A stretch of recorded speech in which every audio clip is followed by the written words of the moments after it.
Preste bastante atenção nessas imagens. O que nós vamos mostrar nesse vídeo são as táticas e emboscadas que os terroristas do Hamas usam contra as forças de defesa de Israel. Em uma das filmagens feitas pelo próprio Hamas, é possível ver um dos integrantes se arrastando pelo chão de uma das casas em Gaza, segurando um lança-míssil para atacar as forças de defesa de Israel.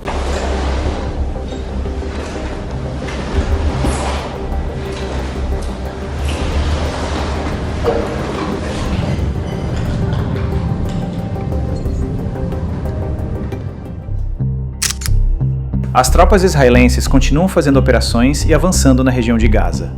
E sabendo disso, os terroristas do Hamas cada vez mais estão usando locais civis para se esconder. Nessas imagens, é possível ver um dos terroristas dentro de um dos cômodos de uma casa, em frente à janela.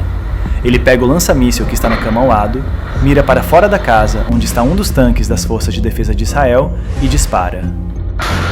Veja mais uma vez com atenção.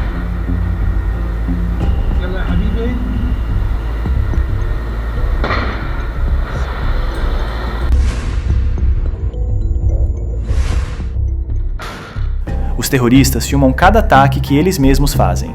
E quando eles são capturados pelas tropas israelenses, as imagens são divulgadas.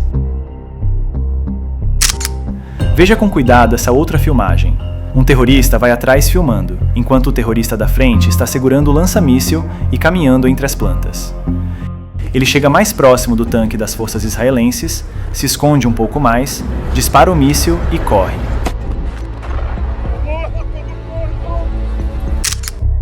Eles fazem isso em quase todos os ataques. Especialistas chamam isso de hit and run, que em português seria chamado de ataca e corre. Mas o que vai acontecer no decorrer desse vídeo vai te surpreender. Continue assistindo que nós vamos explicar cada detalhe dessas táticas militares aqui no Ótica Militar.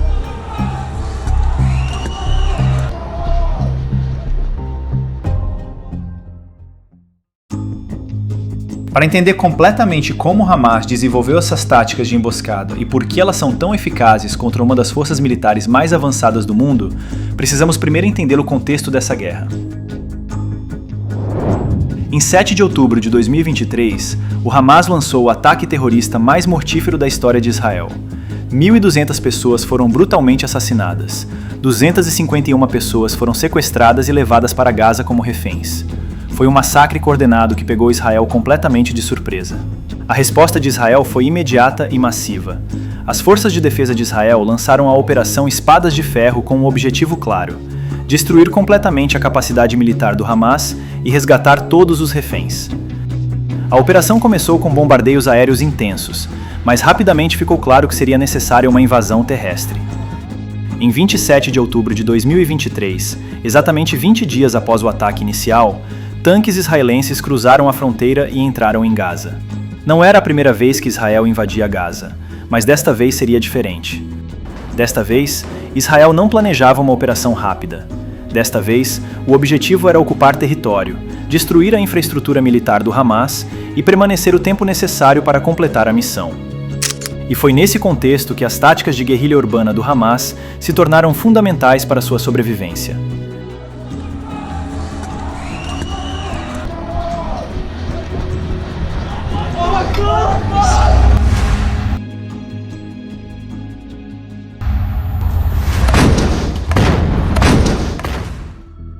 Gaza não é um campo de batalha comum.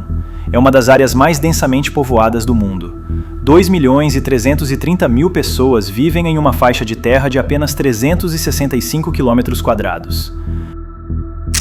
Para colocar isso em perspectiva, a densidade populacional de Gaza é maior que a de Tóquio, maior que a de Mumbai, maior que qualquer grande cidade que você possa imaginar. E o Hamas, ao longo de mais de 15 anos de controle sobre Gaza, transformou essa área urbana densa em uma fortaleza militar. Cada prédio, cada casa, cada mesquita, cada hospital foi potencialmente integrado à sua rede defensiva. Mas a arma mais importante do Hamas não são os mísseis, não são os túneis, não são nem mesmo os combatentes. A arma mais importante do Hamas é a própria população civil. E isso não é uma acusação vazia. É uma constatação baseada em evidências documentadas por observadores militares, organizações de direitos humanos e pelas próprias filmagens que os terroristas do Hamas fazem.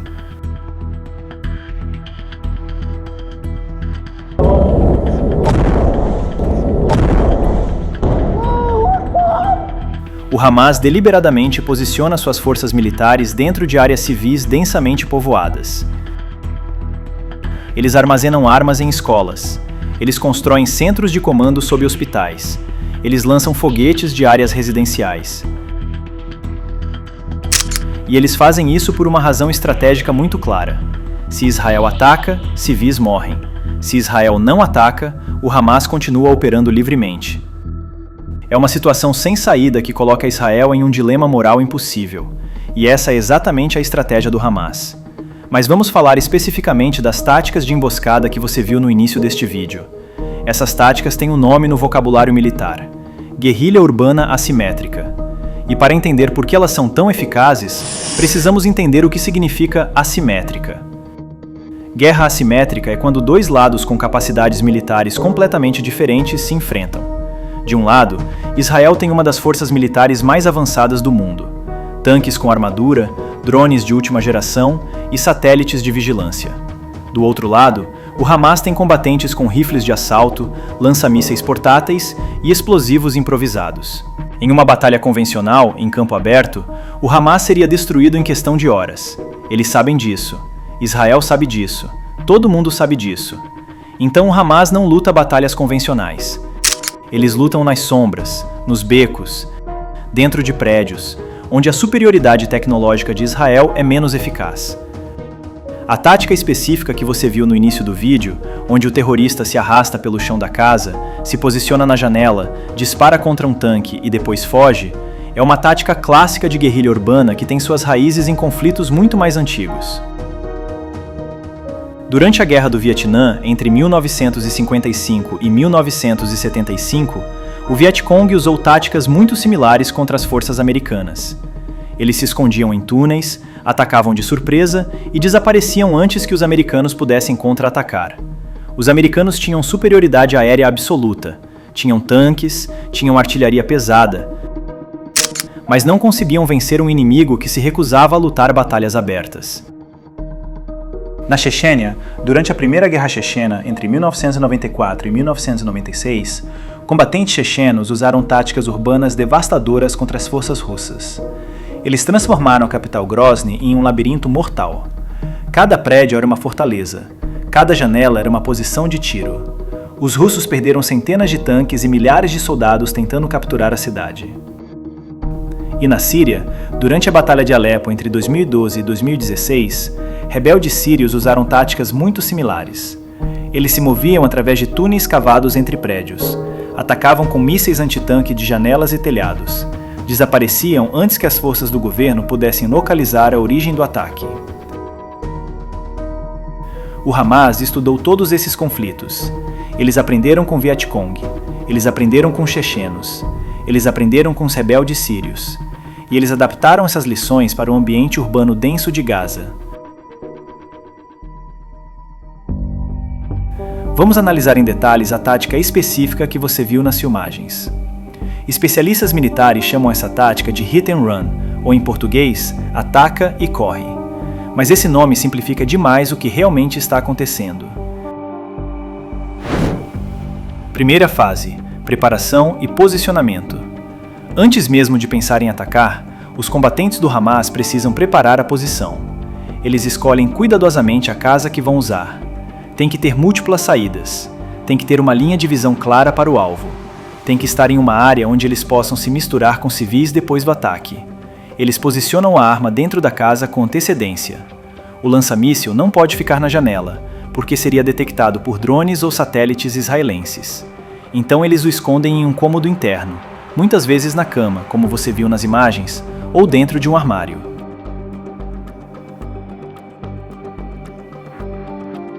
Eles também preparam rotas de fuga.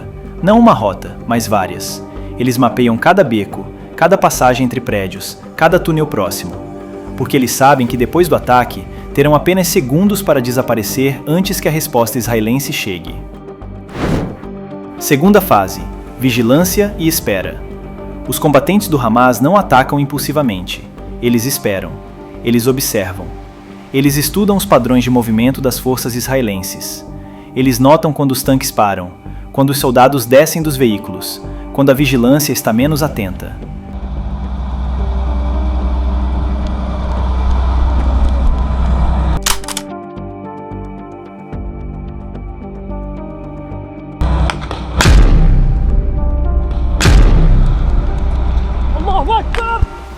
Enquanto esperam, eles permanecem no chão, literalmente rastejando, para evitar serem vistos através das janelas.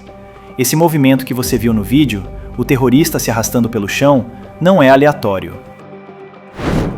Terceira fase, o ataque. Quando o momento é certo, o ataque acontece em questão de segundos. O combatente se move rapidamente para a janela. Ele já sabe exatamente onde o alvo está, porque vem observando há minutos ou até horas. Ele pega a arma, mira e dispara. O tipo de arma mais comum nessas emboscadas é o RPG-7, um lança-foguetes portátil desenvolvido pela União Soviética nos anos 1960. É uma arma simples, confiável e devastadoramente eficaz contra veículos blindados a curta distância.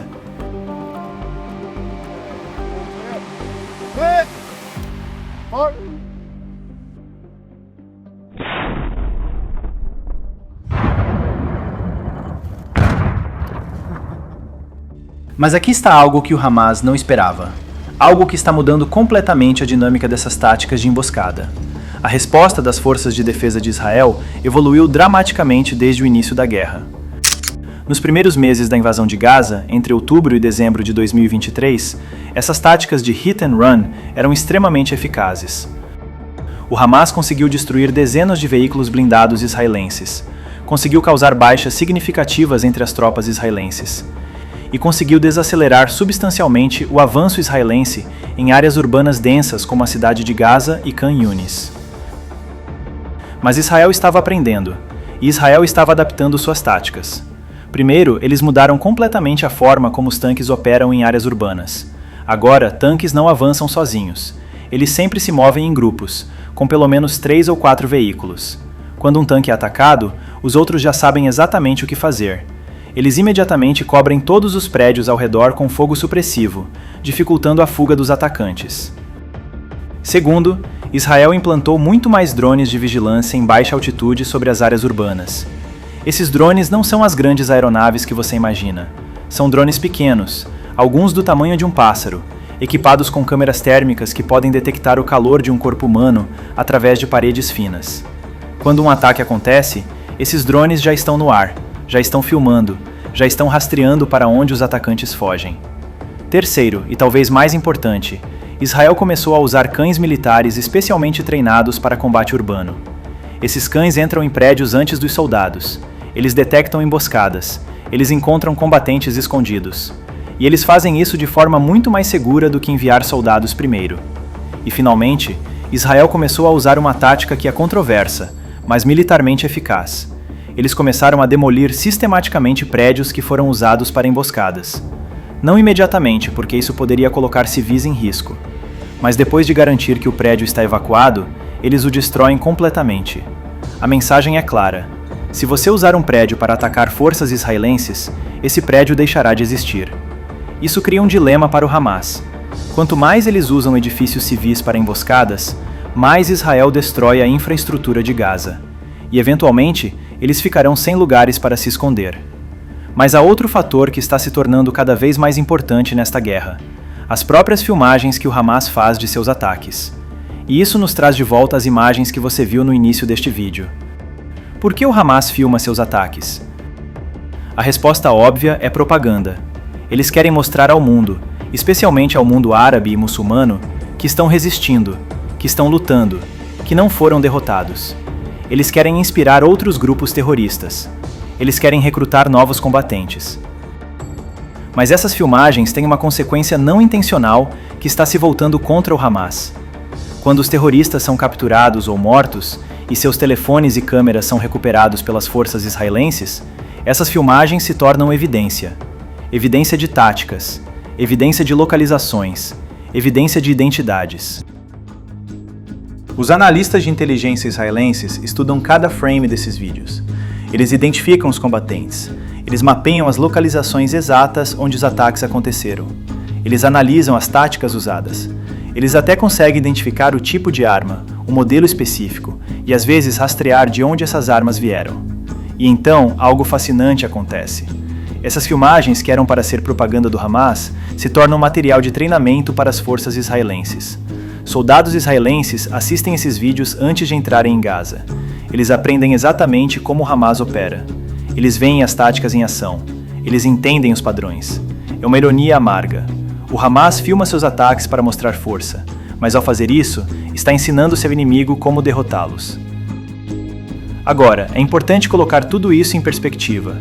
Apesar de todas essas táticas sofisticadas, apesar de décadas de preparação, apesar da vantagem de lutar em terreno urbano denso, o Hamas está perdendo esta guerra. Desde 7 de outubro de 2023, Israel estima que eliminou mais de 20 mil combatentes do Hamas. A rede de túneis, que era a joia da coroa da infraestrutura militar do Hamas, foi em grande parte destruída ou inutilizada. Centenas de quilômetros de túneis foram inundados, bombardeados ou colapsados. A liderança militar do Hamas foi sistematicamente eliminada. Mohammed Deif, o comandante militar supremo, foi morto em julho de 2024. Yahya Sinwar, o líder político do Hamas em Gaza e o arquiteto do ataque de 7 de outubro, foi morto em outubro de 2024. Dezenas de outros comandantes sêniores foram eliminados em ataques precisos. A capacidade do Hamas de lançar foguetes contra Israel foi drasticamente reduzida. Nos primeiros dias da guerra, eles lançavam centenas de foguetes por dia. Agora, passam-se semanas sem lançamentos significativos. E talvez mais importante, o Hamas perdeu o controle territorial sobre Gaza. Eles não controlam mais a fronteira com o Egito, que era sua linha vital para contrabando de armas. Eles não controlam mais a cidade de Gaza inteira. Eles foram empurrados para bolsões cada vez menores de resistência. Mas o Hamas ainda não foi completamente derrotado. Eles ainda têm milhares de combatentes. Eles ainda controlam algumas áreas de Gaza. E eles ainda mantêm dezenas de reféns israelenses, usando-os como escudos humanos e como alavancagem em negociações. E aqui chegamos ao ponto crucial que você precisa entender sobre esta guerra e sobre essas táticas que vimos hoje. A questão não é se Israel pode derrotar militarmente o Hamas. Essa questão já foi respondida. Com tempo suficiente e força suficiente, Israel pode e vai destruir o Hamas como força militar organizada. A questão real é: qual é o custo? O custo em vidas civis palestinas tem sido devastador. Segundo o Ministério da Saúde de Gaza, controlado pelo Hamas, mais de 40 mil palestinos foram mortos desde o início da guerra. Israel disputa esses números e afirma que a maioria dos mortos eram combatentes do Hamas, mas organizações internacionais estimam que pelo menos metade eram civis. O custo em destruição física é imenso. Grandes partes de Gaza foram reduzidas a escombros. Centenas de milhares de pessoas estão deslocadas. A infraestrutura civil, hospitais, escolas, sistemas de água, foi severamente danificada. E o custo para Israel, internamente, também é alto. Então, quando você vê essas filmagens de terroristas do Hamas atacando tanques israelenses, quando você vê essas táticas de hit and run, você está vendo apenas uma pequena parte de uma guerra muito maior e muito mais complexa. As táticas de guerrilha urbana que o Hamas usa não são novas. Elas foram desenvolvidas e refinadas ao longo de décadas de conflitos urbanos em todo o mundo. Do Vietnã à Chechênia, da Síria ao Iraque, combatentes em desvantagem numérica e tecnológica aprenderam que a única forma de enfrentar exércitos convencionais superiores é transformar cidades em campos de batalha onde suas vantagens tecnológicas são menos eficazes. O que é diferente em Gaza é a escala e a intensidade. Gaza é pequena demais para os combatentes do Hamas se esconderem indefinidamente. É densa demais para Israel atacar sem causar enormes baixas civis. É politicamente sensível demais para soluções militares simples. Se você quer acompanhar mais sobre o que está acontecendo no mundo militar, no Brasil e ao redor do mundo, se inscreva aqui no Ótica Militar e ative o sininho. Te encontro no próximo vídeo com mais informações.